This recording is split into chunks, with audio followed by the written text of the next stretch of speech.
The Public Safety Standing Committee of the Annapolis City Council, ready to begin. Call to order, roll call.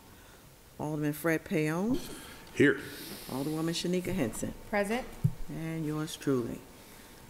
Approval of the agenda. Do I have a motion to approve the agenda? Madam Chair, it's my understanding you would be requesting an amendment to the agenda? Yes, ma'am. And that would be concerning R-45-18, the 2018 Forest Drive Eastport Sector Study. I had spoken to our council associate this afternoon, and this matter has been referred to several committees. I consider public safety to be a minor player, and I think there's a move afoot to kind of bring everyone together on the several different committees. I know Housing and Human Welfare, I believe, was going to weigh in, or maybe not. We are. We are? Okay. And so I would move that this matter be removed from the agenda this evening. Second. All in favor? May I have a bit of discussion? Oh, certainly. I did prepare for the discussion on it today, and it was a really lengthy preparation to be able to discuss it. I was looking forward to looking at it through a public safety lens. I feel like that's one component that is missing. Traffic is discussed, but it's not discussed in the context of if we have to evacuate or how we keep people safe. The need for certain businesses and establishments are discussed, but we know that we are in the middle of an opioid crisis. We have data that shows that it's some real targeted areas, some along Forest Drive, where this is affecting people more than in other areas. So I really was looking forward to a discussion where we could say these are the things that we can put in place, or this is its implication on public safety, because it's absent a real voice on that. So I was looking forward to seeing how, in the different ways that it's addressed there, how we could incorporate that. So it's a disappointment that we'll miss that opportunity. Are you asking to remove it from the agenda and to decline as a committee to review it, or to remove it from the agenda and postpone? Just remove from the agenda to postpone. I had spoken, like I said, to Ms. Green, and Dr. Nash was wondering if she should appear, and I excused her, but you may certainly, when we get to this, if you'd like to make some points on behalf of the Public Safety Committee, we can certainly do that. But no, I wasn't removing it at all. It's still, I asked that it be referred to Public Safety. I consider, to a certain degree, us being a minor player, wanted to hear kind of what everybody else was saying, but certainly when we get to this agenda item today, you can either provide some of your thoughts, or all of your thoughts this evening, or we can postpone it for the next time and have Dr. Nash come. That is your call. Thank you for the opportunity to do that. So if we remove it, then it would be no discussion on it today, not taken under as an agenda item, and maybe I could provide some of my thoughts or comments in writing to each of you in advance of the next opportunity to review, so that maybe we can even try to see if we're on the same page or had similar or overlapping thoughts on how best to review it from a public safety lens. Okay. So I'll take the opportunity to do that, and I appreciate that. Thank you, and you can certainly CC Dr. Nash on your comments. Presently, I have the Greater Parole Community Association taking a look at it as well, the executive leadership team, so I'm waiting for them to respond as well in kind. Thank you. Thank you. So, is there a motion on the floor to postpone this until the next council meeting, and also for Dr. Nash to come, as well as Alderwoman Henson providing some written comments CCing Dr. Nash? Well, there is a motion on the floor right now that you made, Yes. and I seconded. All right, all in favor? Aye. Aye. Just want to make the motion clear based on what Alderwoman Henson provided. Thank you. All right. Moving right along. We started at 6:11 p.m. today. Approval of the minutes, PSC 2-04-19. The approval of the minutes for the regular meeting. Can I hear a motion to approve the minutes? Oh, wait, before you do that, we Yes. have to approve the agenda as amended. Oh, I'm sorry. Absolutely. Approval of the agenda. So moved. Second. All in favor? Aye. Aye. Business before the committee, approval of the minutes. PSC 02-04-19, approval of the minutes for the regular meeting. Madam Chair, I have had the opportunity to review these, and they seem to be in order. I would move their approval. Do I hear a second? Second. All in favor? Aye. Small B, annual election of committee chair. I would nominate Alderwoman Rhonda Pendell Charles to continue to serve as our committee chair. I always say it's very easy to be on the committee with you because no one's going to work harder than you to make sure that the job gets done. So thank you for your leadership. If you're willing to accept, I would recommend that you be nominated as the committee chair. Thank you. And I would second that, and the comments. Thank you. All in favor? Aye. Aye. Thank you very much. And it's a team effort. No one person can do it alone. And thank you so much for your leadership. But we're going to try to make sure that that changes. On to general discussion. ID 328-18, Public Safety Spotlight, Annapolis Police Department. We have Lieutenant Kraus. Hello. Hello.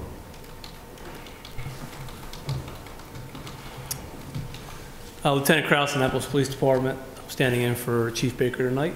Thank you. We have three things we want to spotlight. The first thing is our Officer of the Month for February is Officer, I always mess up his name. It's Ador Neto. Ador Neto is his name. He worked 8 days in February. He had 6 arrests, 4 traffic stops. He handled 54 calls. He did 12 hours of foot patrol and 157 business checks. 2 of the arrests were for violent offenders. One particular case, Officer Ardenetto responded to 1207 Forest Drive in reference to a robbery that had just occurred. Upon arrival, a juvenile victim reported that he was robbed after making an ATM transaction. After the robbery took place, the suspect left the area on foot into the Robwood community. Officer Ardenetto viewed surveillance footage from the gas station. The video showed the suspect severely beat the juvenile victim several times to where the juvenile couldn't defend himself. After throwing the juvenile to the ground, the suspect demanded money from the victim. The victim turned over U.S. currency to the suspect. Officer Adornetto broadcasted a description of the suspect to officers in the area while they were canvassing the 1300 block of Tyler Avenue. Officers quickly located a subject who matched the description of the suspect. The subject was identified as Ashley Hill, 12388. Hill was placed under arrest and positively identified by the victim. Hill was transported to APD where she was processed, interviewed, and charged. All right, so Thank that's you. our Congratulations to Officer Ardenetto. that's our Officer of the Month. Thank you. For our community services section, December 13th, 2018, we attended the Governor's Crime Prevention Award ceremony that was here in Annapolis, and the Annapolis Police Department reserved a merit for outstanding crime prevention programs for our summer camps. And I have Excellent. it here for you to take a look at. All right, and our last thing is a big event we're having on March 20th at the Market House downtown.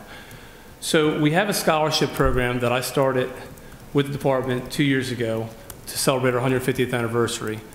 The first year we gave out 3 scholarships. Last year we gave out 2.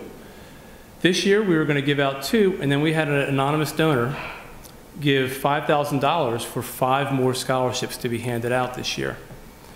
Those scholarships are going to be awarded in honor of the victims of the Capitol Gazette shooting, Gerald Fishman, Robert Hyattson, John McNamara, Rebecca Smith, and Wendy Winters. We'll be doing the event. It's going to be down on, like I said, March 20th from 7 p.m. to 10 p.m. Tickets are $45. VIP tickets will start from 6 to 7 p.m. and they'll be $75. And it will be a meet and greet with Mayor Gavin Buckley, along with some other VIPs that have been invited. To get tickets, you go to eventbrite.com, and you can order tickets online. We'll be doing silent auctions. There'll be free food from approximately 6 restaurants from downtown Annapolis. Will be Free food? Free food, so you can't beat free food, right? There will be alcohol served, but it will be through a cash bar. I guess they'll have it at the Market House itself. So we're not involved with that directly. Like I said, we'll have a silent auction. We have over $3,000 in prizes that have been donated to help us make more money that night for our scholarship fund. My goal that night is to raise $10,000. So I'm hoping with ticket sales and with some of the silent auction items we'll be able to get there. We also have a donor who will donate up to $7,500 that I make that night in addition to what we make, yes. So my goal eventually is to get it, so instead of giving a scholarship just for the first year, most scholarships are just for 1 year. I would like to do scholarships for every year that the child is in, either a college itself or some other dividend of that. And this would be $4,000 total for the student for those 4 years. Like I said, most colleges or most scholarships are for 1 year and then that's it. Like we talked about in the past, our scholarship, you have to be an Annapolis City resident. You have to have a 2.7 GPA, which is a lot lower than other scholarships, which makes our scholarship very unique because, you know, most scholarships are for the student athlete or the student honor student, but there's not one really for that kind of middle of the road student who has that B average. So we're hoping that really helps a lot more students in the city of Annapolis. And we've had several people apply already, and we're hoping that more and more students apply. All right, thank you. Alderman Payon. Thank you. I was going to ask you if there's been any thought to taking that $5,000 and making it into maybe 2 scholarships. I just found the tuition at Anne Arundel Community College. It's $4,000 a year for a full 30-hour credit load. It seems like maybe making it a $2,000 scholarship would be a whole lot more meaningful. Not that $1,000 is to be sneezed at by any means, right. But it just seems like maybe we'd be better off if you made 2 scholarships at, you know, for $4,000 as opposed to 4 or 5 for $1,000. I just a thought. Gotcha. I'm not saying that's a better way to go, but well, at the request of the donor who donated the $5,000, the reason they want it to be $1,000 for each person that was. Well, I would say yes, sir, yes, ma'am. Absolutely. Keep on going. Any free money we get for a donation is excellent. But in reality, most of the kids we're going after are kids that are in financial need anyway. So a lot of them are going to qualify for actually the free college now at Anne Arundel, and really they're going to need help for the books and other items like that. So that's really the people that we're targeting, people that are in financial need. Okay. Yes, Alderwoman Tierney. Thank you, Madam Chair. Do we have any follow-up on the past recipients? We do. As a matter of fact, 3 of them will be there on March 20th to talk about their experiences and everything, yes. So hopefully you all attend. Great, thank you. Alderwoman Henson. While we are on the subject of highlighting excellence in our police department, Officer Clement, I have trouble with his last name, and then Lieutenant or Officer Smichael, who is in the Eastport Terrace, the net officers there. They were present at the last Housing Authority meeting that was held at Eastport Terrace Harbor House, and a number of residents raised a number of concerns about some safety issues there. And their knowledge of the community and what's going on there and their real investment in the community was commendable, and it really was able to give an insight to the Housing Authority Board on some possible solutions for addressing some of the challenges. So it was excellent to have their insight because they brought a perspective that no one else could. So while we were mentioning excellence, I just wanted to highlight that as well. I will definitely mention to them. And they're actually under my command, so. Thank you so much. Everything sounds great, and we applaud you for what you're doing. Very good. And we'll talk more about community activities and stuff coming up in our next section. Okay, thank you. Thank you. ID-329-18, Public Safety Spotlight, Annapolis Fire Department. Chief Stokes. Good evening. Good evening. So I also have 3 notables tonight. So the first one up there somewhere floating around should be a photograph of 3 gentlemen standing in front of a fire engine. So back on July 28th, the mayor held his first annual Sailors Triathlon in the city. Thank you. And there was 275 participants. And the Annapolis Fire Department had a team. And the Annapolis Fire Department team, I am pleased to announce, won the triathlon. So the mayor promised him a trophy, and it took him close to a year to get it. But they finally got it last week. So standing there in front of the fire engine is, to the left is firefighter paramedic John Chrisman, and John did the running. The gentleman in the middle is our driver, firefighter Lou Johnson. He did the bike portion of it. And the gentleman to the right is Lieutenant Mike Lonigan, and Mike did the swimming. So we're very proud of these guys. They're in good shape. I think of all the teams, there's a lot of trash talk going on before the event between police and fire and the mayor's office, but I'm proud to say the firefighters won. So they finally got their trophy, long overdue. So Thank you, Chief. the other one is, Let me guess who finished third in that. Third?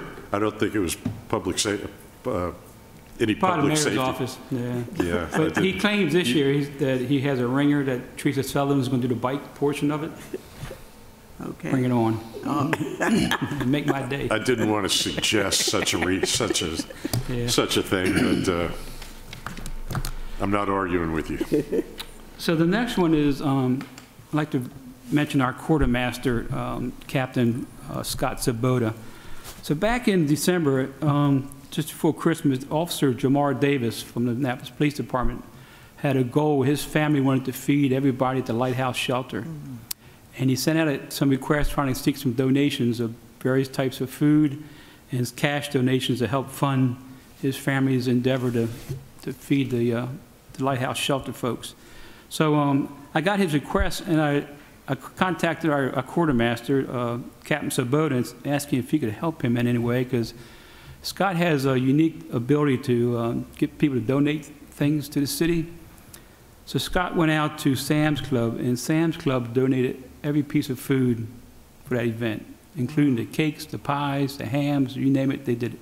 They foot the bill for the whole dinner for Christmas Day at the Lighthouse Shelter. Wow. So I tip my hat to Jamar Davis and his family for doing that, and also to my captain, Scott Sabota, for getting the donations through Sam's Club, and I thank Sam's Club as well for Absolutely. doing that. It was a great Yeah. team effort. It really was. It's a great A job. big shout out to our local Sam's Club. Thank you. And the last one I have is on February 20th, Chief O'Malley, Chief Simmons, and I had the honor of attending the Eastport Volunteer Fire Department's annual installation of officers. And Eastport has done a lot this past year. Up there somewhere, there's a little book they made us floating around somewhere of all their accomplishments this year. So under President Gary Mathis and his team, they did a fire prevention open house at Eastport Fire Station this past year. They participated in a tug of war on the Eastport side, of course. They did a canned food drive at the Chocolate Festival and collected food for the food bank. They assisted our active shooter drill as victims in their active shooter drill. They did a real great, we did our annual Santa run. They did a nice little event at the firehouse. They had a little fire pit and roasted marshmallows and had a little Santa movie in the hall and for the children, and also did a real nice job with that. They were at the Harbor House Family Day this year doing hot dogs and all. And on top of it, they purchased a new fire engine for $500,000. So the little booklet shows all the little events they did this year. They're very, very active in the community, and I just want to tip my hat to the Eastport Volunteer Fire Department and their president, Gary Mathis, for all they've done this Thank you, past year. Chief. This is a wonderful It's a nice little book. collage of photos and what they've been doing. And great to see a great partnership with our local volunteer fire department. This is great. Thank you. Thank you. Next on the agenda, ID 330-18, Public Safety Spotlight, Office of Emergency Management. Deputy Chief Simmons. Man.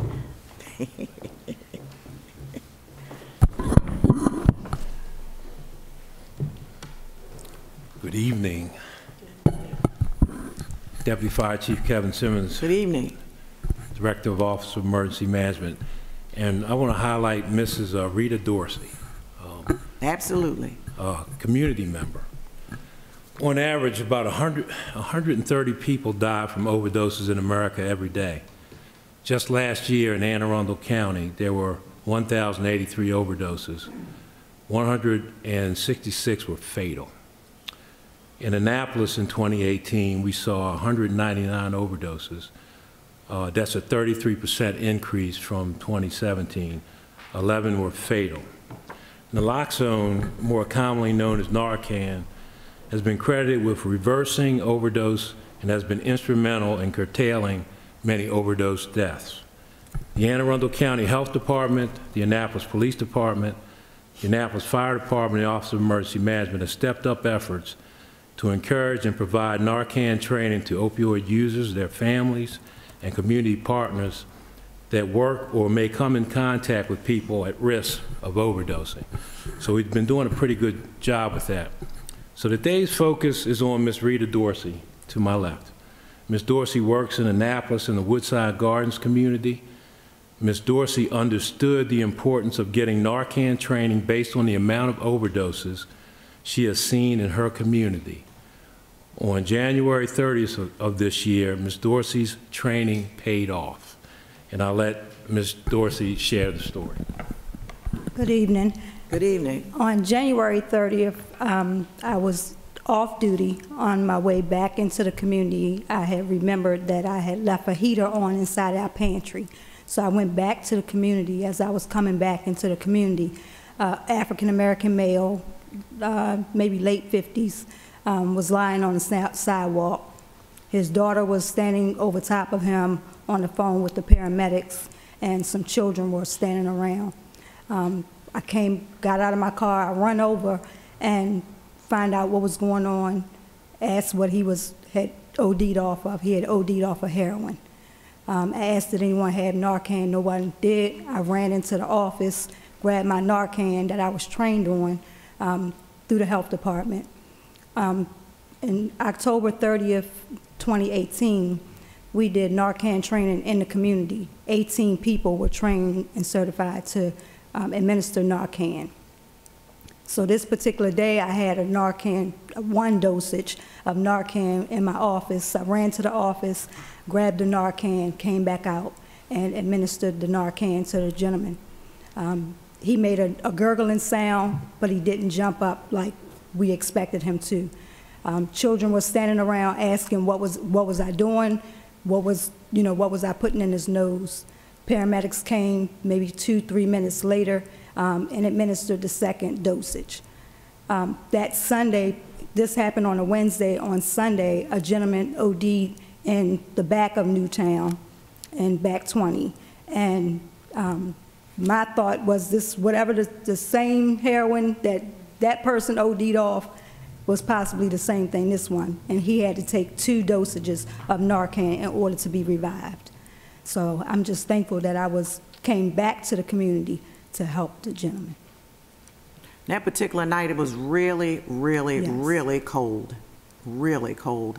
And some of you may recognize Ms. Dorsey. She came before the council last year to testify because she is a community ambassador at Annapolis High School, a teacher assistant. So she's doing double duty as far as resident services at Woodside, but also her communities are Newtown 20 and Woodside Gardens. But I'm also going to give Ms. Dorsey a plug for her 2 books. She's an author, a published author. Ms. Dorsey, tell us the name of your two books. The first book is called Who Told You You Were Naked? Overcoming the Lies You Believe, and that's basically my testimony. The second book is called Can Any Good Come From Newtown 20? And it was my give back to the community. So I talk about a little bit about the history of the community and just my vision of hope to the community. It actually was a dream of mine to come back into the community and to give back. And I had the opportunity to do so back in 2016. So I've been back into that community since 2016, working with the youth in that community. And we thank you so very much, Ms. Dorsey. Another thing I want to mention about the community ambassadors, we had 6 through the county. 3 of them have been at Annapolis High School. They've done such great work until the Board of Education decided to not give us 2 more that we asked for, but another 2 more for the county. So that's a testimony to what Ms. Dorsey is doing, what the community ambassadors are doing, that they're embedded in our community. They're doing great work. families are really and truly blessed by what you have done in your community, Ms. Dorsey. And I know you've got your food pantry. You're going to try to do your community garden. You've got a lot of things in the hopper. And you've got Ms. Yavola Peters, who's a great asset, as well as Mr. Jack Abrams down there. Yes. So we want to thank you all so very much for what you do. It oftentimes goes unnoticed, and that's part of what we try to do here as far as the spotlight and Did You Know. We want other people who watch this at home and online to know exactly what's going on in our communities. And I know the numbers from last year don't mirror those in the county. As far as the fatalities, our fatalities are 10 last year were African-American males aged 45 and over, 1 female aged 25, and that was on December the 30th. So we've got some more work to do, but it's people like you that keep it going and keep hope alive. Yes. And so we thank you so much. Any questions from the dais? I also wanted to add, tonight we started Celebrate Recovery. So we started a women's community group and Celebrate Recovery. So that started tonight, and we're going to be doing that twice a month in the Woodside Gardens community, and it's going to be available to all of Newtown Drive. Thank you. Do you know how many fatalities there were? Do you know how many fatalities there were in the county last year? Chief Simmons. Last year it was 166. Okay, thank you. Any other questions or comments? Alderwoman Henson. Thank you, Madam Chair. If I could just echo everything that our chair said, the work you do in the community is absolutely transformative. You did a coat drive as well that really made sure a lot of people were warm this winter. I can't imagine what it would be like in the temperatures we've had to not to have the layer of protection of having a coat. You do things like the credit counseling, things that not only feed people's body, people spiritually, people economically, but just making sure the residents there are whole and have what they need. So thank you for your heart to return to the community and to not just make sure that you were okay, but to reach back and to see if you could help uplift others. So we thank you. Thank you. Absolutely. Thank you so much. And congratulations.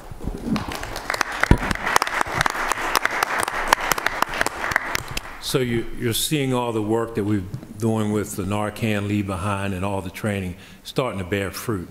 So everybody's watching on TV. If you would like to receive Narcan training, you can contact the Anne Arundel County Health Department, or you can receive Narcan training from the Annapolis Fire Department Your Life Matters program at ylm@annapolis.gov, or call the Office of Emergency Management at 410-216-9167. Thank you so much, Deputy Chief. The Deputy Chief has one more. Absolutely. One more highlight. So you and I have had discussions about the peer support program. Yes. And I'd like to invite up Sam Austin and Tracy Sholden from the Health Department to speak for a minute or so on the peer support program. Welcome. You sit right here. Tracy. So Microphone. Yes. I'm going to let Sam do all the talking. I'm here for moral support. So, Public Safety Committee, there's been some discussions with Anne Arundel County Health Department in establishing a peer support specialist program in Annapolis as another tool in the fight against substance use disorder. And we've had some conversations about getting that program. This position functions as a non-clinical, peer-based position that engages and educates and supports individuals to make life changes necessary to recover from disabling mental illness or substance use disorders.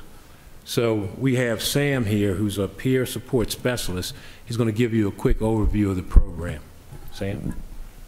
Thank you. How you all doing today? Good. My name is Sam. I'm a peer support supervisor with Anne Arundel County Department of Health. As peer support specialists, we are allies and confidants, mentors, cheerleaders, using lived experience to help guide individuals suffering from mental health and substance abuse down their own journey of recovery. There are several trainings that can be taken for individuals that are trying to obtain their peer support specialists certified peer support specialist certification. One of the big things is lived experience. Relatability is a large part of what it is that we do. I personally work in both of the hospitals in Anne Arundel County, AAMC and Baltimore Washington Medical Center, engaging individuals that are suffering from substance abuse in those hospitals, as well as opioid overdoses and all forms of substance abuse. There are several training. I heard a lot talk about naloxone training. Naloxone training is one of the things that are provided for our peer support specialists, as well as several other avenues from stages of change to the understanding that this is not a clinical position.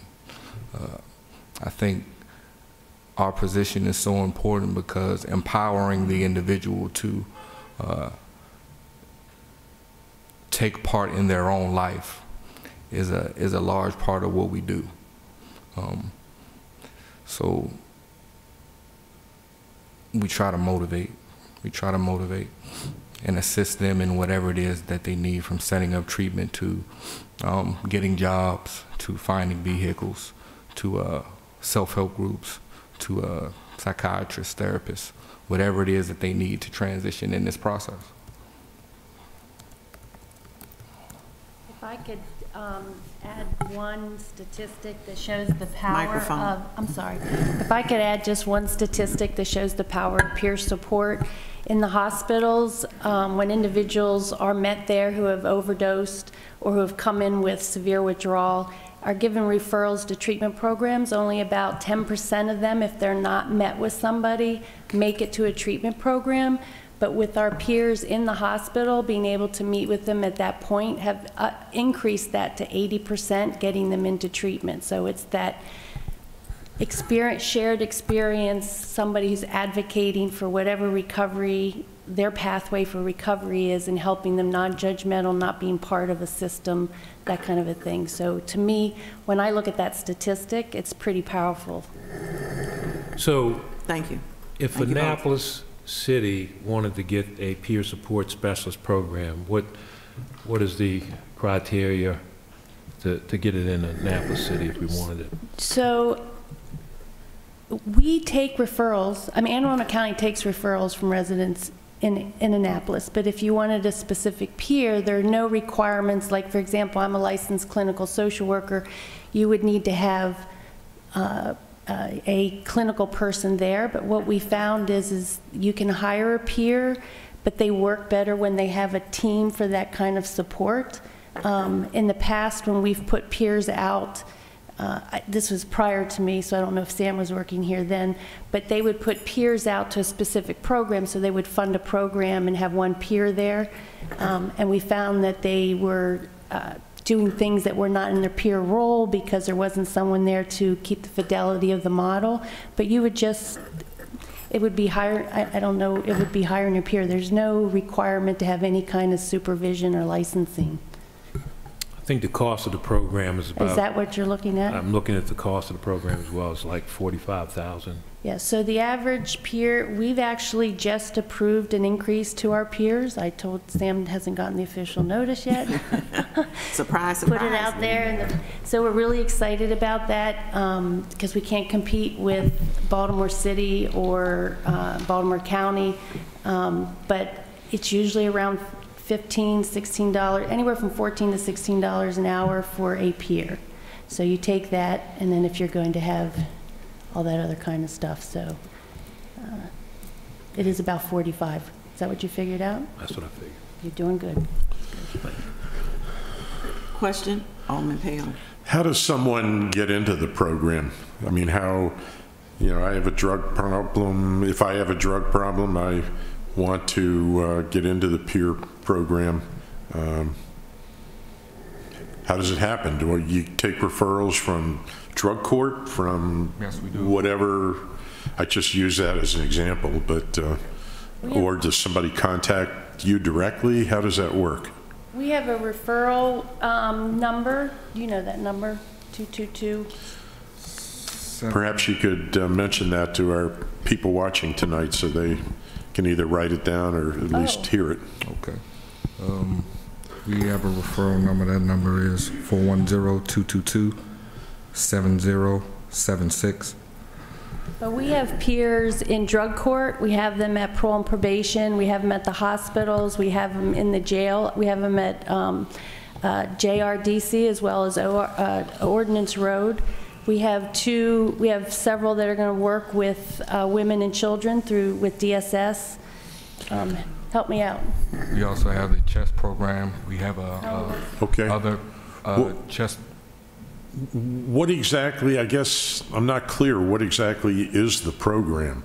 You act as a platform to get people into other programs, or you have a program yourself? I mean, it's certainly, the name certainly implies that you've got somebody, you know, holding a hand, so to speak, going through the system. Educate me. That's the thing that we don't do. We don't hold hands. We provide individuals with lived experience. So it's much easier for individuals that are suffering from mental health or substance abuse to relate to an individual that has done that and come out on the other side. And our peer support specialists are individuals that have done that and come out on the other side. So what we do is we provide resources that they may not know about. So especially at the hospital where I work, individuals come into the hospital and they may be suffering from some sort of withdrawal, substance abuse, alcohol abuse of some sort. And in my own personal journey, right, where I came from, I didn't know about treatment. I didn't know about that. I made a decision within myself and then took other aspects of avenues that were shown to me because I was ready to make a decision.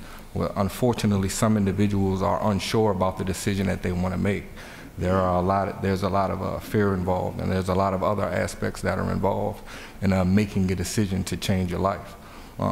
So having someone that's sitting right there in front of you, encouraging you, and providing you with every aspect that you may need can be helpful. I know personally I don't do anything specifically for my individuals. I do everything with them, if that makes sense. So if they want to set up a treatment program, I would be there and walk them through the steps of what there is that they need to do. But it's not, I don't think we would be providing them with a service or empowering them or teaching them anything if I did that for them. And that's what being a peer is all about. Okay. The name is Peer Support? Yes. So to be a certified peer support specialist, and there are trainings that you can take. I know Rhode Island has a certification manuals of several of the trainings that can be provided if that is needed. Thank you very much. No problem. Thank you, Mr. Sam. Alderwoman Henson. Thank you, Madam Chair. It's my understanding that the county is funding a peer support position at the clubhouse that's in Robinwood, one of the communities. They also opened one in Brooklyn Park. And I had the opportunity, I did not know prior to my interaction with the Robinwood Clubhouse how many of our teens were suffering from substance abuse problems, and having the peer support has been, in my interactions with them, very valuable. I think it's evidence-based at this point that we know that it is transformative in people making the decisions to stick with the decisions they've made, and as you said, empowering them, because the work is theirs to do. You can show a person what resources are there, but they have to do their own work on it. So from my exposure in the program, it's been excellent, and we're lucky to have it here in Annapolis at our Robinwood Center. So thank you for all that the two of you are doing to facilitate that. Thank you.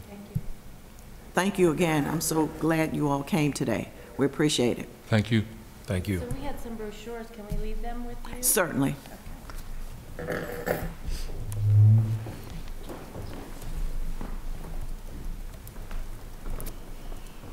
Okay. Moving on to ID-331-18, Public Safety. Did you know? Annapolis Fire Department.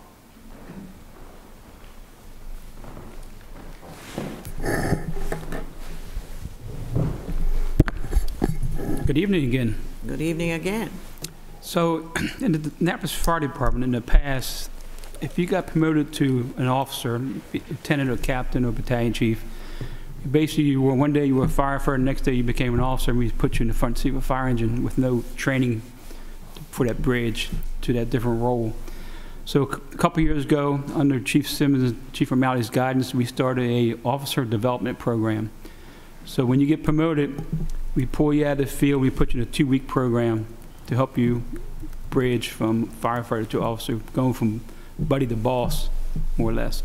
So to my right is Captain Wayne Fretters of the training division, and Wayne's going to give you an overview of how this program works and what it's about. Good evening. Good evening.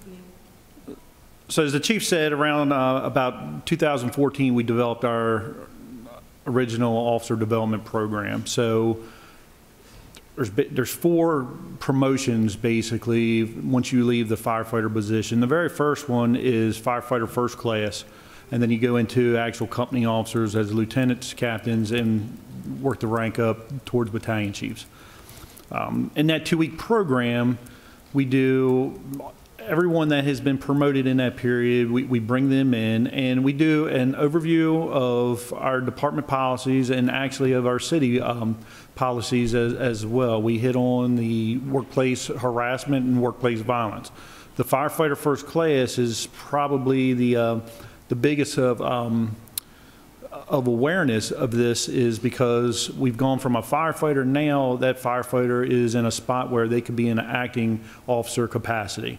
And so not only do we review this with the higher officers, but we also emphasize towards the firefighter first class of these procedures and give them a better highlight on that. We go through our grievance process as far as following the local 1926's contract on conflicts.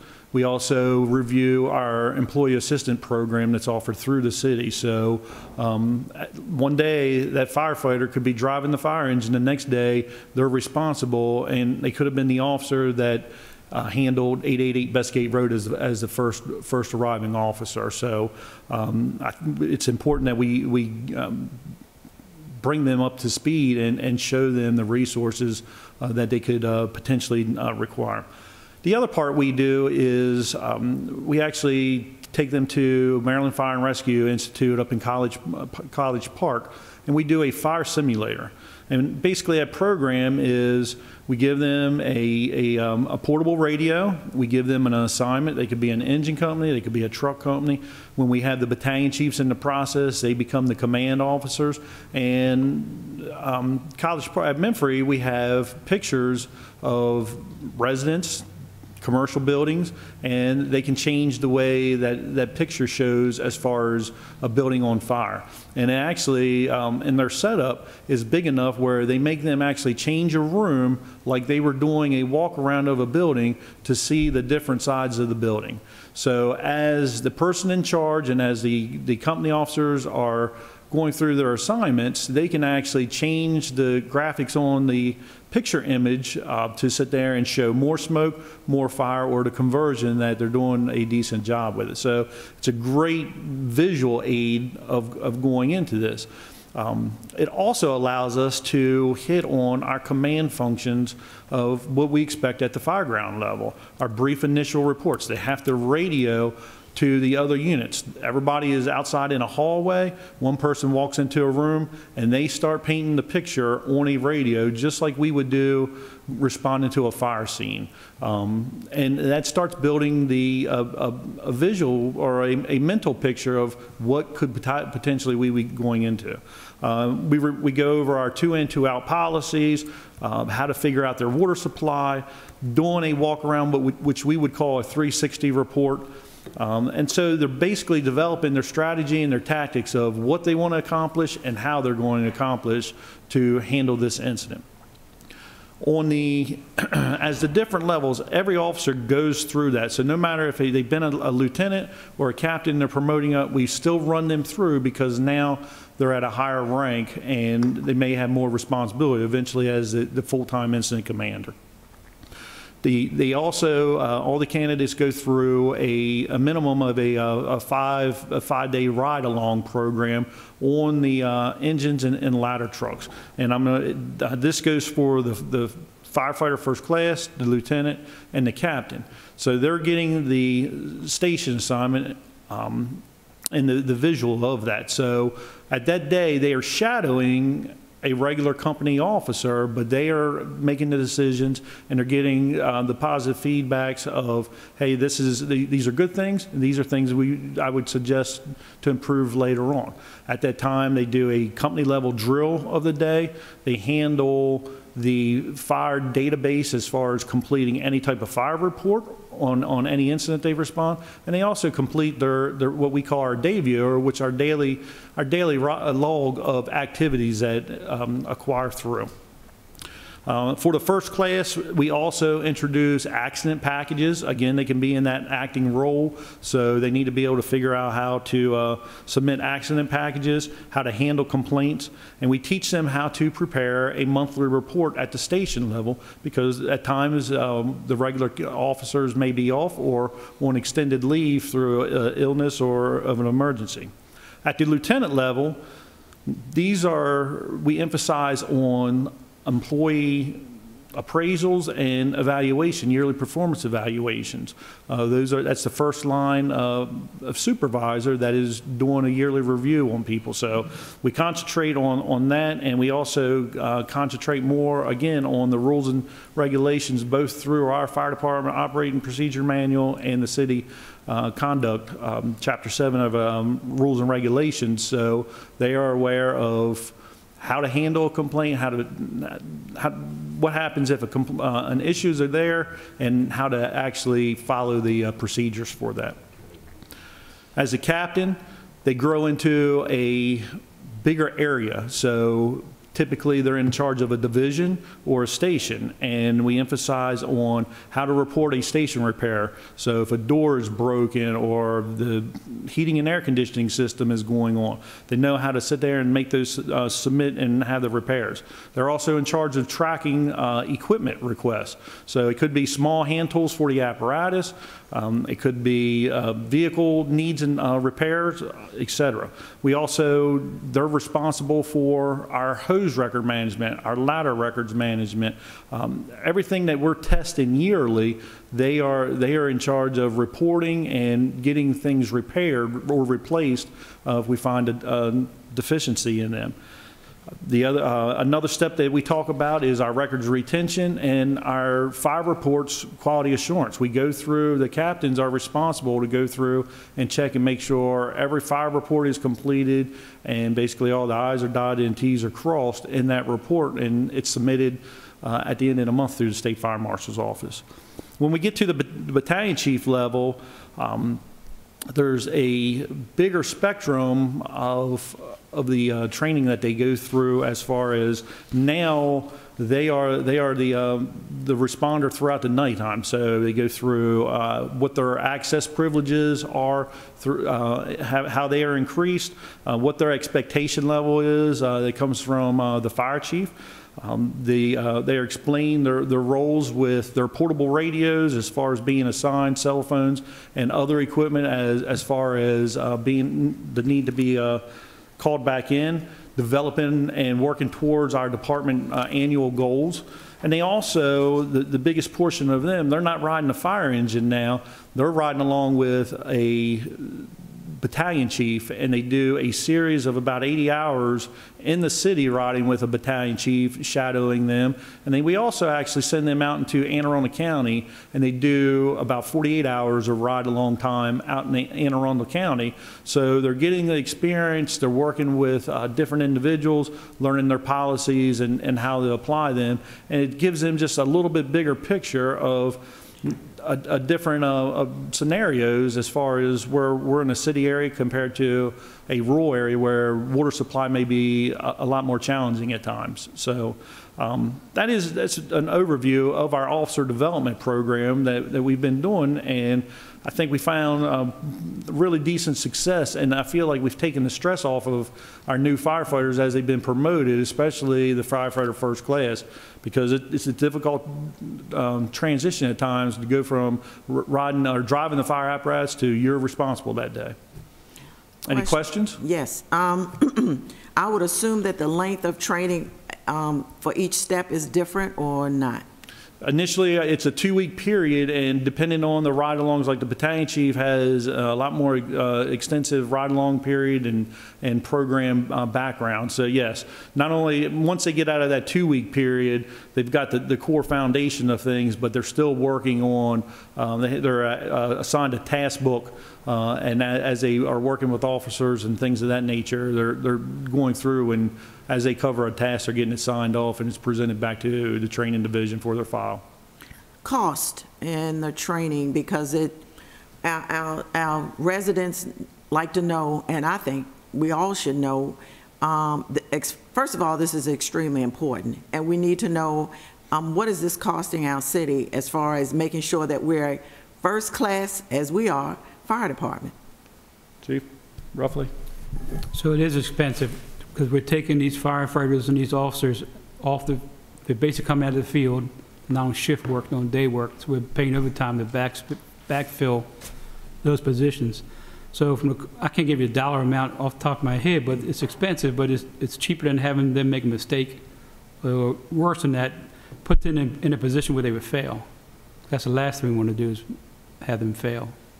And it's all about safety. The other thing is, too, if you can, and I don't know if you can, this weekend, there was a fire at a homeless site in Annapolis. And I would venture to say, I'm not a firefighter, never been. That presented its own challenges. Can you just briefly, if you can, just kind of give us some insight into that sort of challenge? Well, that call was initially dispatched as a brush fire. So it just sent one engine company. When they arrived on location, obviously they found a tent and they found somebody burnt. So the challenge is you pull up thinking you got one thing, is something totally different. So the fire isn't the challenge is getting the person treated. And typically, as luck would have it, that particular night it was raining. So the Maryland State Police helicopter isn't flying, so you can't fly the patient to a burn center. You have to drive them to a burn center. So they had to transport the patient by land to the burn center at the Key Hospital. So all kind of challenges. It would have been a bright sunny day, could have flown them to been faster, but and that was state property. So even though we contacted the state let us handle the investigation, but it is state property. Okay, thank you. Any questions from the dais? No, thank you, Madam Chair. Alderwoman Henson. How does one get from the first position to the next and the next and the next? Is it a competitive application process? Is it open for laterals or just internally? How does that happen? So the promotion to a first class position is off of a written test exam, and then we actually look at their work jacket, which reviews how much training they've had, what type of other duties they've had within the fire department throughout. And that's a testing process for the first class on up to the captain level. The battalion chief is a little bit more different because they're looking resume-wise, besides the training levels of things that are involved with that. From lieutenant captain and above, there's typically an interview. The firefighter first class is mainly a test score and how they've done over the years as far as their training and their abilities into the department. Does a person have to progress? Are any of these things by right? If you've been there for X number of years, then you are promoted to the next, or it is all based on a person's application? It's all competitive promotional process. That's excellent. So many places and institutions, you find yourself in leadership positions by just outlasting the guy next to you. So it's good to know that we have a competitive process that's getting us the best applicants, and then once they're there, that we're training and investing in them so that we have the best results as a city. I don't know if other departments model this, but I thank you for highlighting this for us, because it sounds excellent. Thank you. Thanks. Thank you. Thank you very much. Next, ID 332-18, Public Safety, did you know, Office of Emergency Management.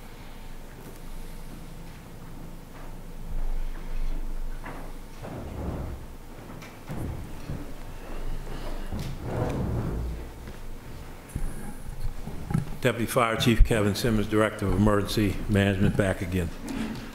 Longing for the day that I don't have to talk about opioids anymore, but I'm getting ready to talk about opioids again, so it won't be today.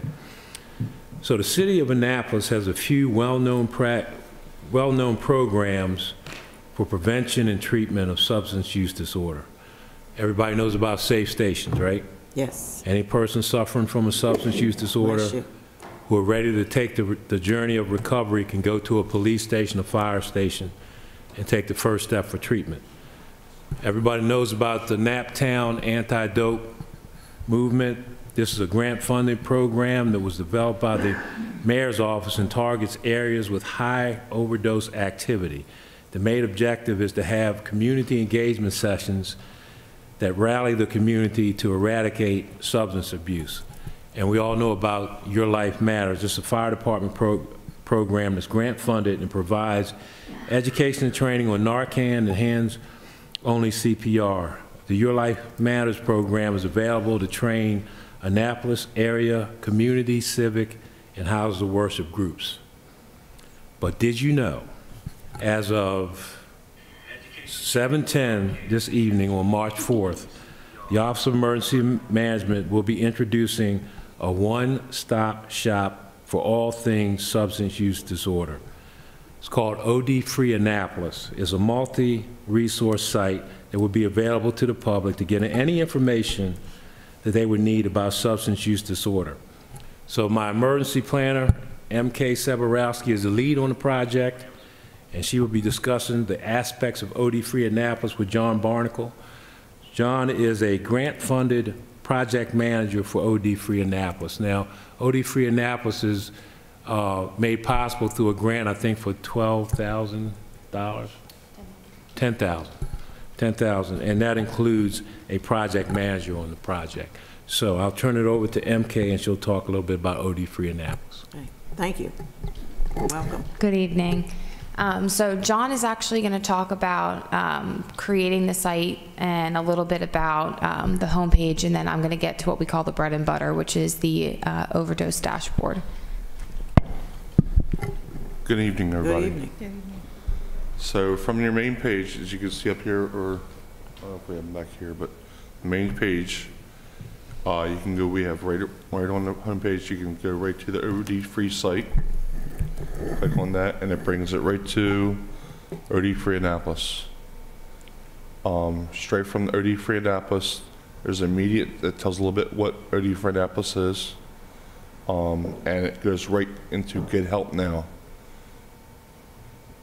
Within Get Help Now, it shows where we have our safe sites around the city, peer support services, Your Life Matters with the Narcan training, and the crisis response system. If we click on the safe stations,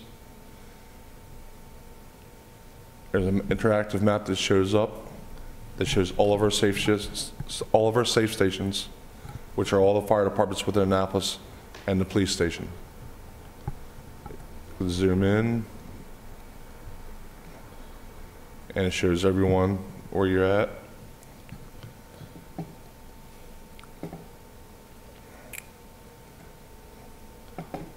The crisis response goes right to their page, and it tells you all about the crisis services that Anne Arundel County offers their within the county and within the city.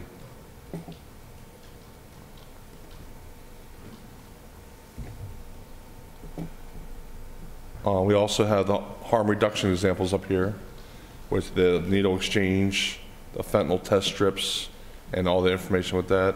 Narcan kits and how we deal with Narcan kits and how they can get training with the Narcan.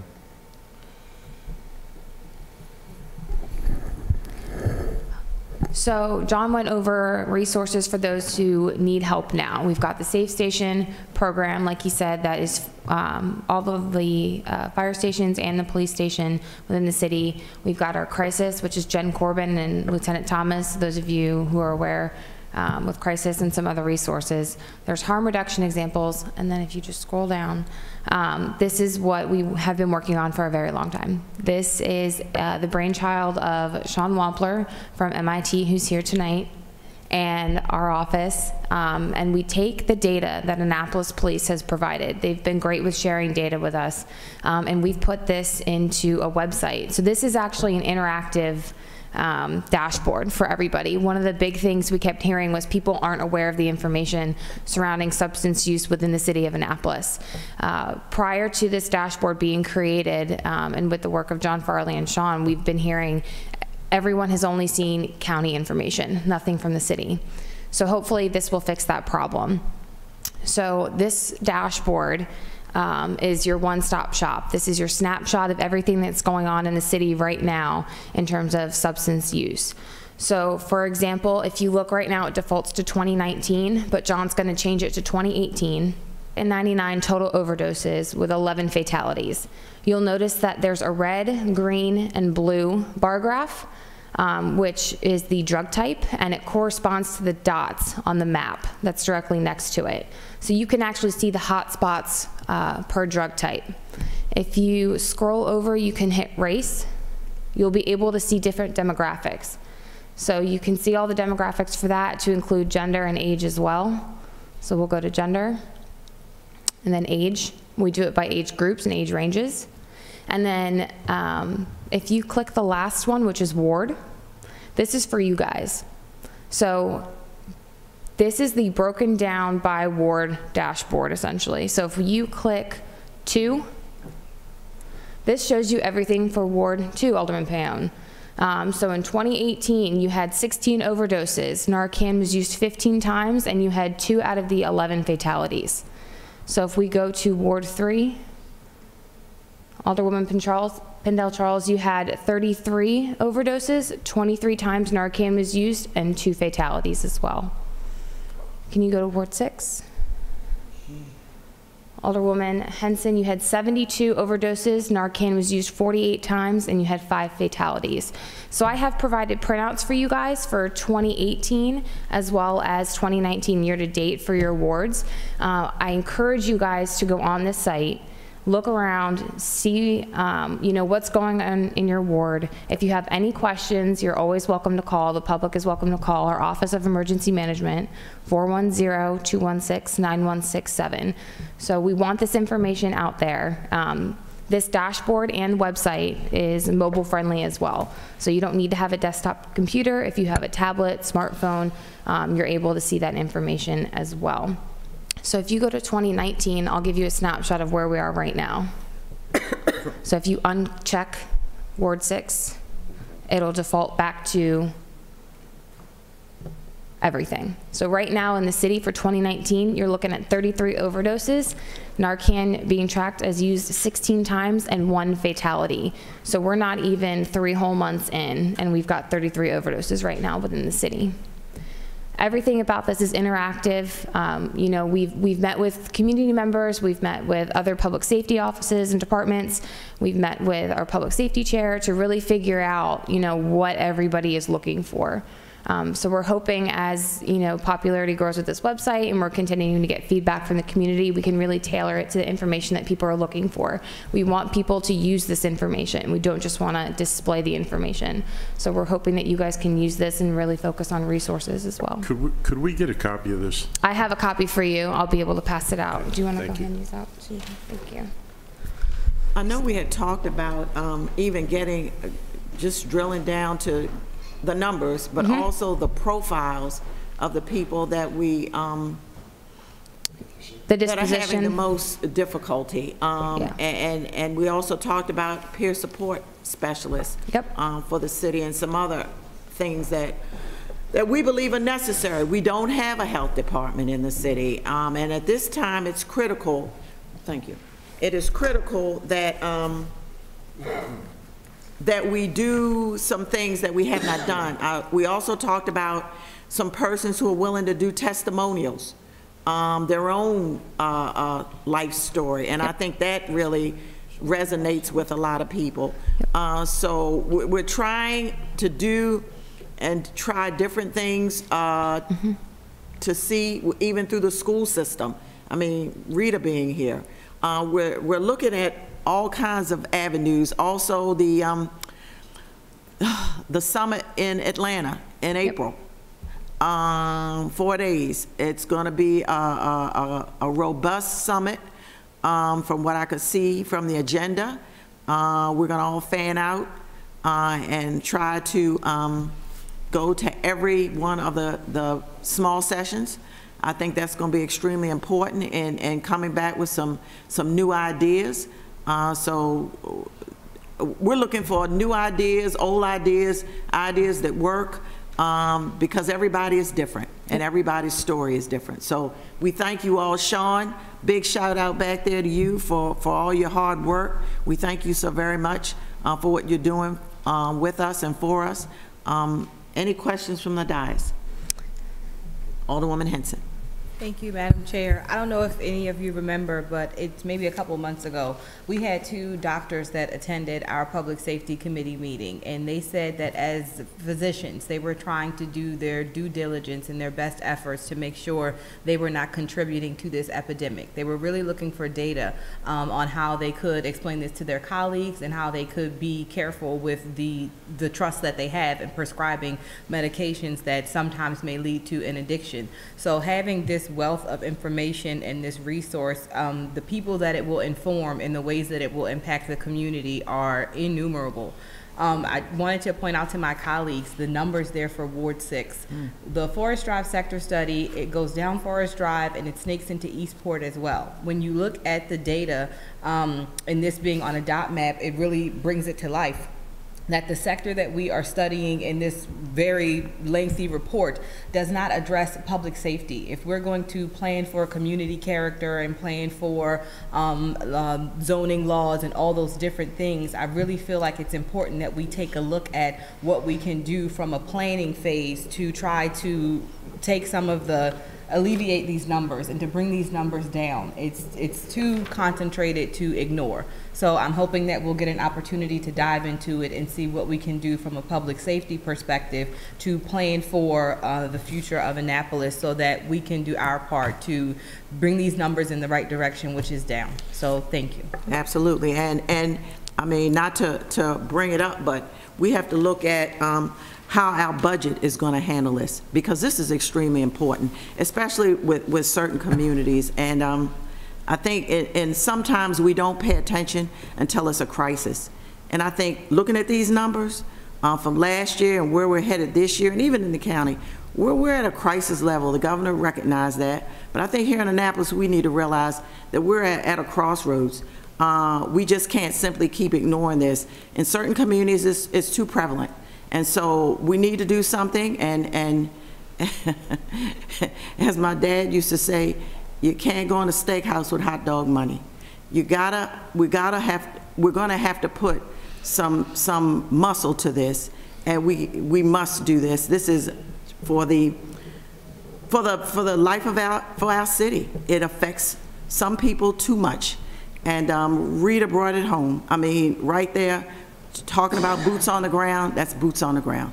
And it was, and I keep going back because I went down there after it all had happened. It was extraordinarily cold that night. And no telling, that's somebody's father, brother, cousin, a loved one. And once it starts to kind of get to that point, we have to recognize that we have to do something. Yes. If I may just ask one more question. We had a person come and testify at the last council meeting, and she mentioned having a negative experience with We Care and Friends in the Stanton Community Center. One benefit of this is that a lay person who has no advanced knowledge of drug treatment or what the next step is can really tap into this website and link a person to some treatment resources. So it kind of makes everybody a novice practitioner in that way. But what is our relationship there? there? Are we doing anything to make sure that we don't drop the ball like that again? The one fatality that's listed in that data, it was that young lady's mother, and she said that her daughter reached out for treatment on a couple occasions and didn't get what she needed from us, or is that us? I was just looking to understand that better and see if we were doing anything differently there. Well, I think we all have a role in that. I heard her testimony to the council, and hopefully programs like this, programs like NapTown, NapTown's actually coming to the Stanton Center on March 30th, and Alderman Payon and I are going to do a presentation there that day. And as we go around to all the hot spots in the city and put the word out and offer all the resources and make folks aware. And you said something about testimonials. Testimonials are here. Yep. You don't have to play one for sake of time, but you can see on there that we have multiple testimonials, and you all have heard these people speak before at different NapTown events. So we're out there, we're spreading the word, we're doing the best that we can. We have a lot of ideas, but we don't have the funding, and that's an issue. So as I get funding, we'll implement this program. As I get funding, we'll implement that program. And we have some ideas about other programs as well. But, you know, our friends at the health department have been very generous. Every time I come and I talk to them about a program, they like it, they buy into it, and they've been good with giving me funding. We got $45,000 for these 3 programs: NapTown, Your Life Matters, and OD Free Annapolis. Also, I want to mention, we were all at last week at the mobile wellness vehicle unveiling up at Crownsville, which I thought was extremely good. Our former health officer, Fran Phillips, was there, and you mentioned we have a lot of great friends on the State Department level. Sure. And that's extraordinarily important as well. So I thought that a tour of that vehicle was spot on. To see exactly, it's going to be based in Brooklyn, but of course we put our pitch in to have it brought down here on March the 30th at Stanton Center, so we'll see how that goes. But everything we can do, we're going to definitely do to the utmost, as my grandfather used to say. We're going to try and do our very best, like Alderwoman Henson said, to bring these numbers down. And we thank you and Alderman Payon for bringing this to us on March the 30th, your presentation. I look forward to it. These NOM events have been great. This will be the 4th one. We even did a smaller kind of version at Pip Moyer a couple of weeks ago based on the Big Read and the Jack Johnson, the boxer. So it was kind of a fitness, but we did have an opportunity to bring some information there as well. So we're all hands on deck. This is something that cannot be ignored. It's gone on too long. And so we must, as a city, try to bring these numbers down as best we can. Alderman Payon, anything? Okay. Alderwoman Tierney. Thank you, Madam Chair. I just had a question. As far as I couldn't read the fine print, the source in the DOT location, if you will, what exactly is the DOT? I'm just concerned about confidentiality in some points? So we scrub the data, and by we I mean MIT scrubs the data to make sure that there is complete confidentiality. So what we do is we take it and we put it near that closest 100 block. Okay. So where you're seeing is the closest estimate for where that overdose is without, you know, any HIPAA violations or anything like that. Yeah. So it is within range, and you can kind of see it, so you can still locate those hot spots, if that makes sense. Okay. So it's the closest estimate you're going to get without putting someone's information out there. Yeah, I was just concerned about, you know, a mother losing a daughter and not somebody showing up at their front door kind of thing. Right, yeah. Exactly, and we didn't want that either, and that was a concern that we had from the beginning. Yeah. Thank you. So I just had 2 quick comments for closing. I just wanted to reiterate that this is the OD Free Annapolis site, but we also have information on the NapTown anti-dope movement and the Your Life Matters program as well. So each of those 2 programs has their own page with more information to include the testimonials like you had requested earlier, and ways to get information like hands-only CPR training and Narcan training. And so you can access the OD Free page through the Annapolis.gov main site, or you can go to www.annapolis.gov/OD-free. I know we had quite a few persons at the NOM events to give their own testimonials, and that young lady who came before us the other day was one of them. You could have heard a pin drop. And it's a panel discussion. It's what I enjoy too about LaToya. She actually gives you the brain and how the brain is affected from birth, especially between the ages of 11 and 15, when children are most susceptible to this. And I thought it was just extraordinary. And she's done it every time at all the NOM events, and she's going to be there, I'm assuming, on March the 30th as well. So that was extraordinarily revealing. The other thing I just want to touch on a bit, with all the vendors that we had, and this is coexistent, we had folks there who were doing expungements, and that was huge, huge. And one gentleman gave his testimony about trying to find a job, and that's another story. But this is all connected. It's all connected. If you have a record, if you've been on drugs, if you've been incarcerated, it's all one big connection. And it's a matter of trying to untie all the threads and getting people back on their feet, or on their feet. So anyway, I thank you all so very, very, very much. I know this is a Herculean effort, but we're all in it together, and we got a lot of work to do. Thank you. Thank you. Thank you.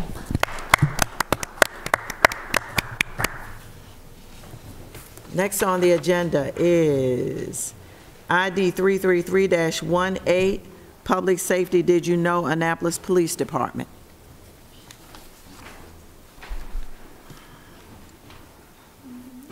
Lieutenant Kraus. Lieutenant Kevin Kraus, Annapolis Police. So, did you know everything that community services does?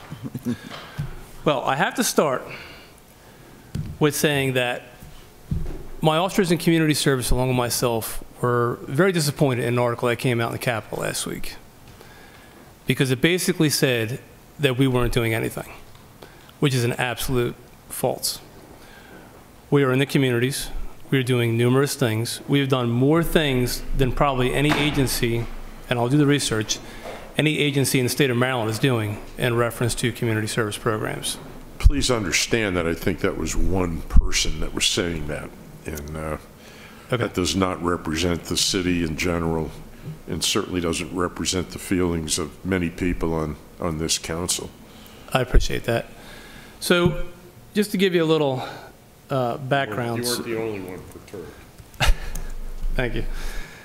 So, I'm very involved in the community. I've been a police officer for 22 years. I can tell you that for the last 2 years, I was put in community services 2 years ago. Chief Baker was appointed, I guess, in June of 2017, but he was acting soon after that. This is not a plug to save Chief Baker's job or anything like that. This is just to explain what community services does in the police department and the misconceptions that are out there. So I speak to people all the time when I'm in the communities. They speak very, very highly of the police department. They speak very highly of our programs. They know officers in community service along with patrol officers' first names, which is something that hasn't happened since I've been here in 22 years, up until the last 2 years. The kids give us hugs. The parents thank us for keeping their kids out of trouble. And we hear this in every community, every day. If there is negative feedback, I've not heard any. And my only challenge to the people that are having this negative feedback is to meet with us, to meet with the police department, to meet with myself, to meet with the new acting chief, and discuss ways that they think that the police department could build better relationships. I personally think we're building phenomenal relationships right now. So if there's better ways, by all means, let us know, and I would be happy to try anything. Just to give you some stats. So in 2016, the Community Services Department went to 27 meetings, community meetings. Over the last 2 years, we've gone to 178 community meetings. For community activities, in 2016, there were 115 community activities that were done. Over the last 2 years, we've done 1,483 community events. So getting back to, once again, the article, it just made people in the police department, especially in community services, feel that we were underappreciated. I won't dwell on it, but I just wanted to let you know my piece on that. So to go over some of the things we're doing, we affect approximately 5,000 kids every year with our programs. Our summer camps affect approximately 300 kids. And this is all done without any funding at all from the city. So I've spoken to Ms. Sutherland, and we have put a budget together this year, which hopefully the alderman and the mayor will approve, to assist us in doing some of the activities we would like to continue to do. Currently, everything is based off of donations. We have gotten a 15-passenger van donated to us last year, thanks to the Rotary Club. We've started little free libraries throughout the city. We have developed a citizens advisory board, advisory group. We've done citizen police academies. These are just some of our accomplishments from last year. In April 2018, we did a Bring Your Kids to Work Day. We've done fundraisers for Officer Ortiz, who had breast cancer. We opened the Maria de la Plaza. Grand opening was done at the Annapolis Walk Rec Center. And this is to help youth in the area a place to go after school. The place itself was named after Mr. Hudson's mother, because he was really involved in that. We gave away our scholarships, 2 scholarships again last year. Our explorers attended the National Law Enforcement Explorer Conference. They did very well out there with that. We developed the PAL League with the Boys and Girls Club. Matter of fact, right before I came here tonight, I was at the PAL League and we were talking about character counts. And we've been doing that for approximately 6 months now with the PAL. We've established an LGBTQ liaison. We've purchased a movie screen, and we've done several movie nights out in some of the communities. We continue to do more. We've done 3. We're getting ready to do another one this Friday, actually, at Pitt Moyer. So please come on out to that. We've done food drives for the communities. We've given away 15 family meals last year for Thanksgiving. We continue to do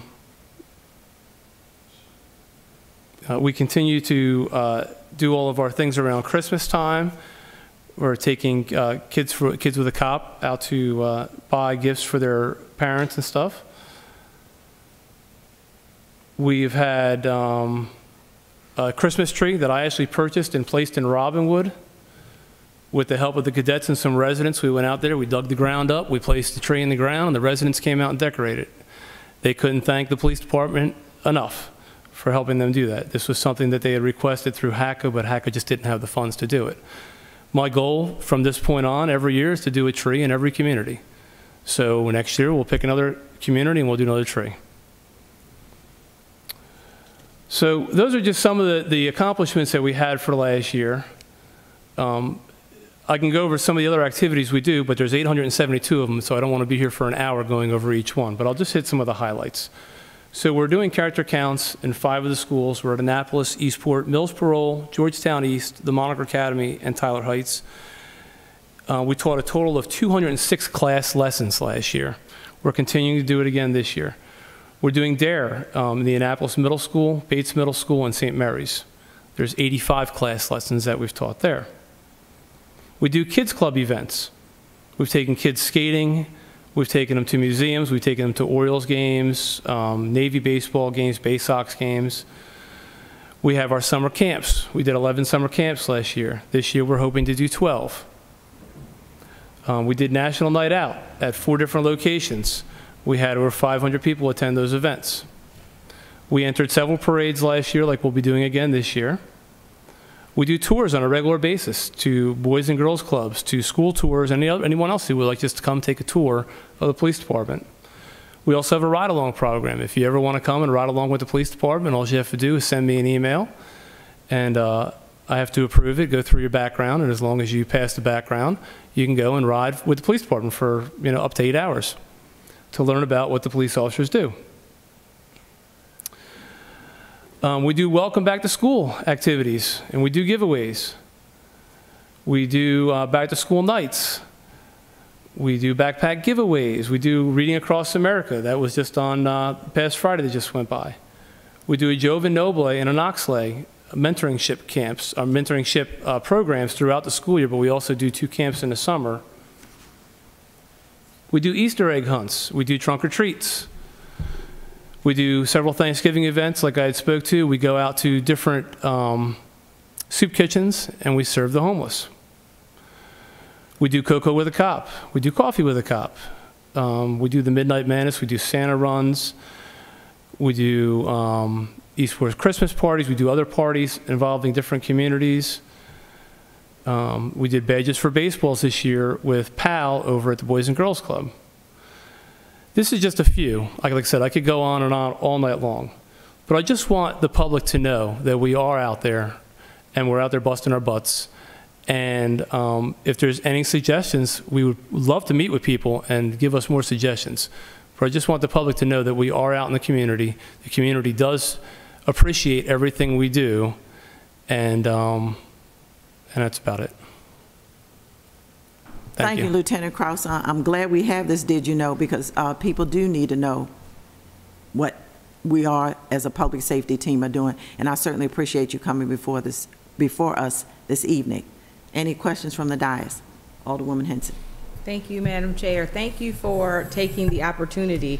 You are the police themselves are the best spokespersons of what they are doing and the best relayers of that. As Alderman Payon stated, the comments that were made in the paper are certainly not reflective of the council as a whole, because I know they don't represent what myself or Alderman Payon would have said. To take a step back, I have seen you personally cook dinner for community meetings, do things out of your own pocket to make sure that the mission of the police department is carried out to its highest and best use. So I had not taken a second to consider how that must impact a person personally when they are working sometimes even beyond their capacity to see the job get done. I thought if it happened to me in my day job, if someone didn't, everyone knows I work for the Attorney General, so I can't imagine what it would be like if someone said, because, you know, we disagree with him in his job, that everyone who is prosecuting, who is representing the state of Maryland every day isn't doing it to the best of their ability. I can't imagine what that does to a person's morale, especially when people are going beyond sometimes the scope of what's required of them to do everything they can to get the job done. So thank you for adding the different side to that narrative and really giving us the ability to kind of be ambassadors of what our police department is doing by giving us the information to share. So thank you for doing that. Thank you. And I appreciate all 4 of you actually have been out to community events, so I know you've been out there and I've seen you, and thank you for supporting us. And I just also want to mention that it's just not community services, it's all the officers. You know, all the other officers, they also come out, patrol officers themselves, detectives, they come out to our events and they support the community also. I don't want it to seem like just community service, but we were the ones who took the most, I guess, disrespect in reference to the comments. And don't take it personal. Like Alderman Payon said, you know, it's definitely not reflective of the way you all carried yourselves, what you're doing in the community. People know, but sometimes it's good to know more, and it's also good to highlight it, because for everyone to be reminded of what's going on. And it's a huge job, and we thank you all for doing it. It's a tough one. I mean, it may not be called community services, but when we got the information that when the lights were out down at Newtown 20 and an officer sat in his car all night with his lights on to make sure that people had some light down there, that may not be couched as community service, but it certainly is a great reflection of what our officers and what our community services folks do each and every day, and you put your lives on the line, and we thank you again for that. So even though that might not be under your command, still it counts a whole lot. Thank you. Thank you. Thank you. Moving on. ID number 334-18, Annapolis Police Department update, written report and comments year-to-date overdose summary. And I think we've gotten that. That's what I was just going to say. I was going to say, I think we've already gotten a lot of that already done. I think Mary Kate did an excellent job on her presentation and stuff. So anything you want to add? You know, we're still out there. I know the opiate summit is coming up. I know Captain Seidel will be attending that. We're still out there with our Anne Arundel County Drug Task Force working on stuff. I know there was a big bust done over the weekend in New York, and they said the bust, I don't remember the exact amount of heroin, but they said it was enough to kill 2 million people. So hopefully they continue to do busts like this, and hopefully it will reduce some of the fentanyl that's coming in. Okay, fine.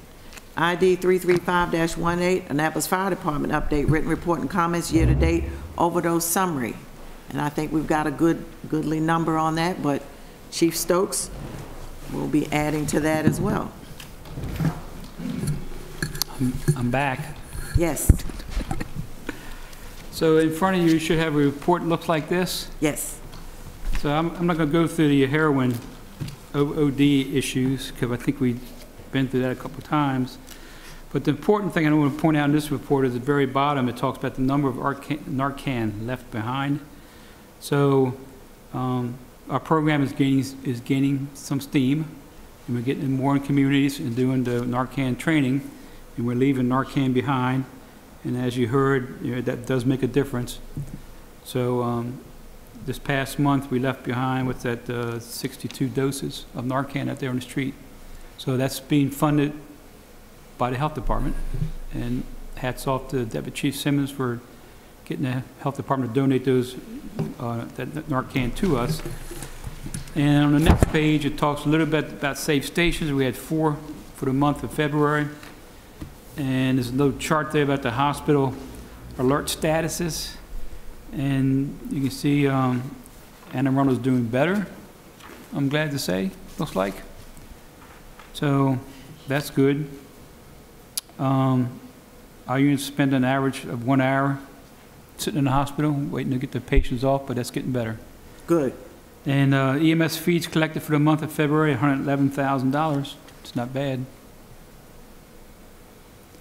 So we didn't do many citizens stop the bleed, but one of the goals this year was to have all city employees trained in stop the bleed, CPR, and Narcan. So we've been pushing that very hard. It's been required by all the directors to have their personnel attend. And as you see, we did 50 personnel this past month in the city of Annapolis. So again, it's a push to prepare for, hopefully it never happens, but an active shooter, but also to get Narcan training out there and get it on the street as much as possible. So that's kind of that. I want to bring your attention, there was an article in the paper by Mr. Butts about sprinklers and using the money from the rental units, the Airbnb, to help fund sprinklers. But he made a comment about if we sprinkler, or he implied if we sprinkler, we might be able to use the second floor or occupy the second floor. A lot of these buildings on Main Street. And I've said this 100 times, I want people to understand the big issue on Main Street, sprinkling will help some of the issues on the second and third floors, but the exiting is the issue. Those buildings have no second means of egress off most of those buildings.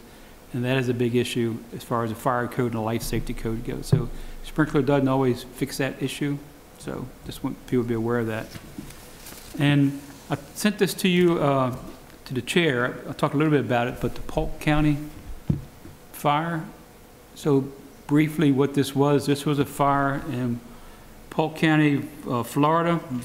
And there was a lady, her house caught on fire, and she was in a wheelchair. And in my 44 years in the fire service, probably one of the worst things I've ever seen. She was on call with a 911 operator. It was sounded like the rural area. It took them like 14 minutes to get there. The first fire engine arrived on location. And the fire engine people weren't talking to the communications people. And they were not aware that there was a person still inside the house. And they actually had this woman on the phone talking to her until she dies. She talks to them the whole time, this 911 operator. And she eventually dies. And there's a huge breakdown of communications, huge breakdown in strategy and tactics of that fire department. So there's been a lot of things published in the last couple weeks in the fire service about this. I have a meeting with the county fire chief on Wednesday, do this, and one of the things we're going to discuss is this particular incident to make sure it never happens here. So disasters, fire, disasters for obviously the person that died and the family, but it's disasters for the fire service as a whole. Bad event, very bad event. So I know I send you a lot of stuff sometimes to read. I know you're bored and have nothing to do in life. I usually kind of peruse it. So I lead this sad little life. That's why I do. I read a lot of stuff, but that's fine. So last thing I have for you is the mayor and I have this little game going. So I want the body to know that I will be applying for disability retirement very shortly. It's based upon the fact that I took off a couple of days and I came back to my office last week, and this was hanging in my office. And since I've seen this, I can't sleep at nighttime. I have nightmares at nighttime. It's even impacted the relationship with my wife. So I am going to file for disability retirement. Isn't that a hell of a looking picture? So I put a little sticker on it, and it says, I don't know if you can see it or not, it said, would you buy a used car from this guy? Well, okay,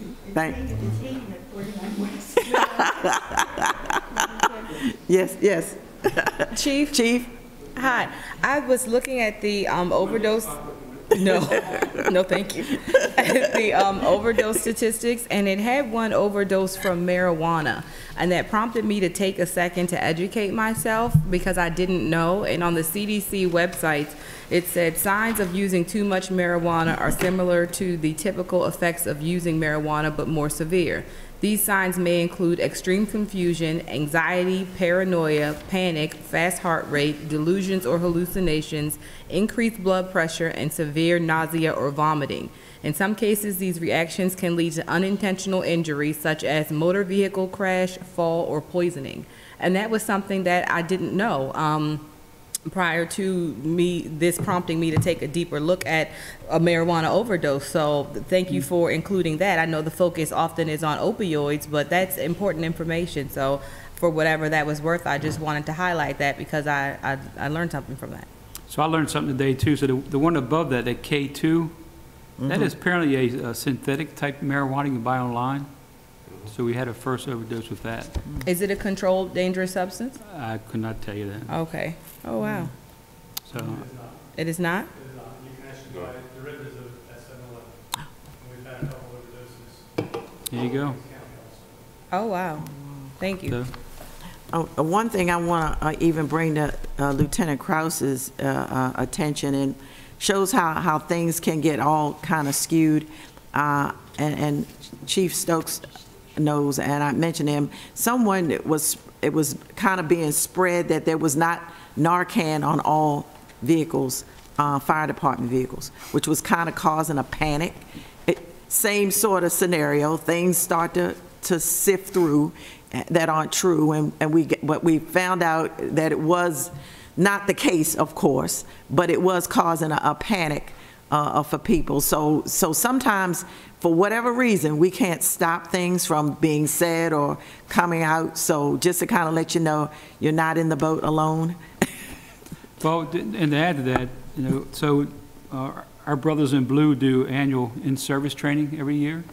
And normally our paramedics go and give them some type of training in either stop the bleed or CPR or whatever.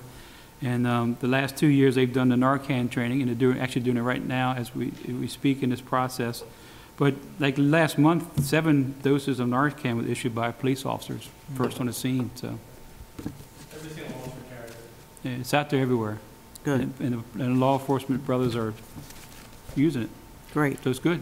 Great. Thank you so much. Okay. Moving on to legislation before committee 0-7-19 special parking permit for transport, shuttles and contractors application procedure. And with us this evening, we've been graced with her presence, Alderwoman Tierney, who's our chairperson of our transportation committee.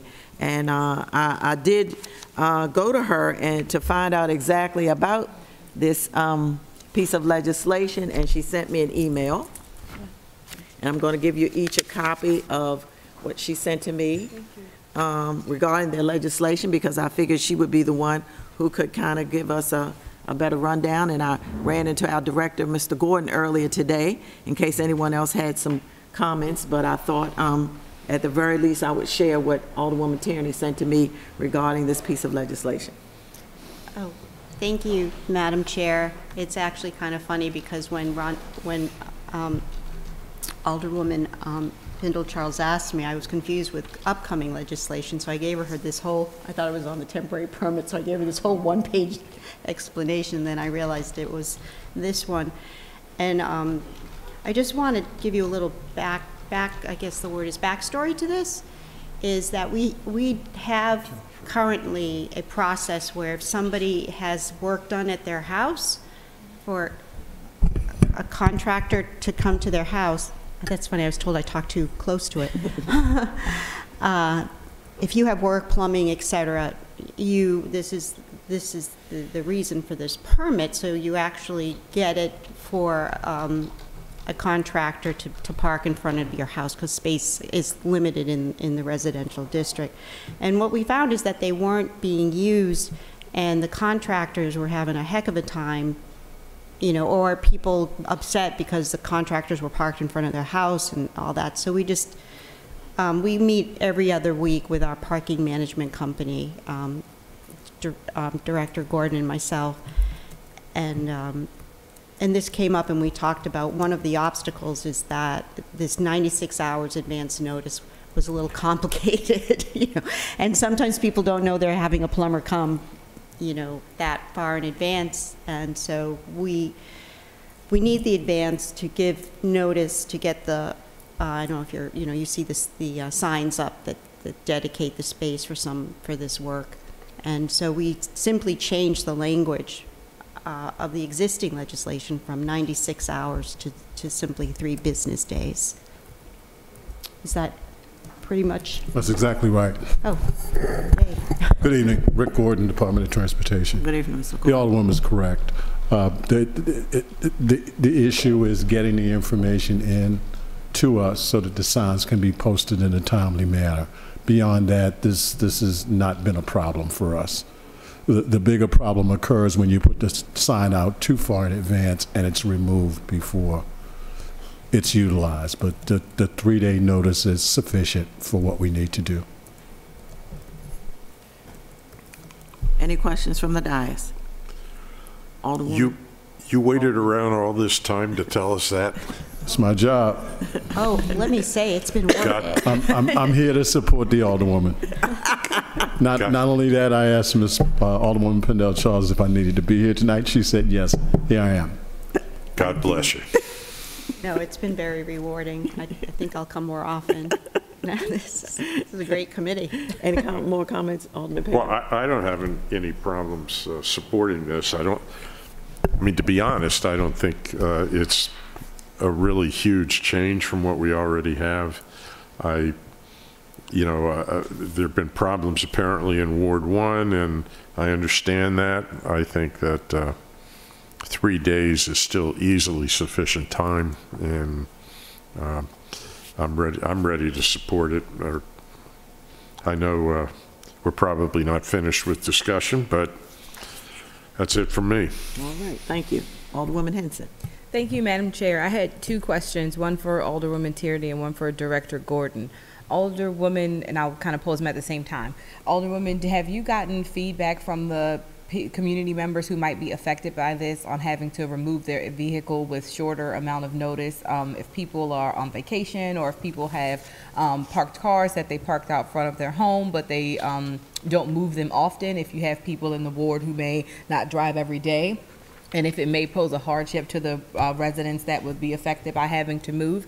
And then to the director, is this, the fiscal impact note says that it would have no fiscal impact, but have you, and I'm sure you have, could you help us understand the analysis of how this would affect your department's ability to get it done in a timely manner? Would it require overtime? If they only had the 3 days to turn this around as opposed to the amount of time that they had before, how would that impact your ability for quality control, to get it done, all of the ways that a compressed time frame would change the nature of what you do? it does not impact us negatively. We really only need about 2 days to get the sign up. That is to turn the application around and get the sign up. We have had situations where the signs go up and a resident is out of town and the car is left there. And we don't penalize them for that. Once we get the backstory, we're not going to penalize you because you weren't at home and you didn't know that a contractor was coming. And to address your question to me, actually, the genesis of this was really the residents complaining that they wanted the 3 day, they wanted the shorter duration because sometimes they don't know if a plumber is coming, and that was convenient for them. And I think anything over a day, I can speak, I sort of live in ground zero. So I think the consensus is if there anything over, a 24, 48 hour period is acceptable as an inconvenience, if you will. Yeah. Thank you. Any other questions from the dais? At this time, I would entertain a motion. I would move that we recommend O719 favorably to the council as a whole. Second. All in favor? Aye. Aye. Pass. And we will recommend that favorably to the council. R-4518 has been postponed. At this time, I would also recognize Deputy Chief Romali, who is with us this evening. Thank you, Deputy Chief. If you have anything to add to the conversation? I think so. Just want to give you the opportunity. Thank you so much. I believe that ends our agenda. Madam Chair, Yes, I move sir. that we adjourn. Second. All in favor? Aye. Aye. Thank you very much. It is 7:55, and I think we've covered the waterfront. Thank you so much. Hey, you got it. No. Oh.